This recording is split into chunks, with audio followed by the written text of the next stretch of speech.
আওয়ামী লীগ কেন চাচ্ছে যে ডক্টর ইউনূস সে লং টাইম ধরে প্রধানমন্ত্রী না থাকুক? কারণ আওয়ামী লীগ জানে সে ডক্টর ইউনূসের সাথে খেলে পারবে না, পলিটিক্স করে পারবে না, কারণ তার অনেক ভ্যালু রয়েছে ডক্টর ইউনূসের।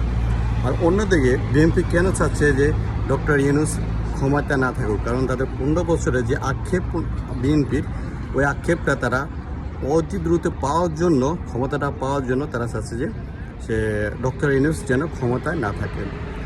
এদিক দিয়ে আওয়ামী লীগ জানে ডক্টর ইউনূসের সাথে পলিটিক্স করে পারবে না, পারবে কার সাথে? বিএনপির সাথে।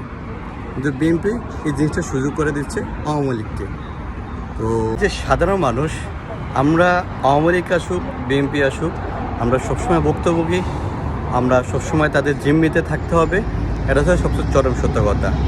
আমার কথাটা আপনার কেমন লাগে বা আমার মন্তব্যটা আপনার কেমন লাগে, সেই জিনিসটা অবশ্যই কমেন্ট বক্সে আপনারা আমাকে জানাবেন।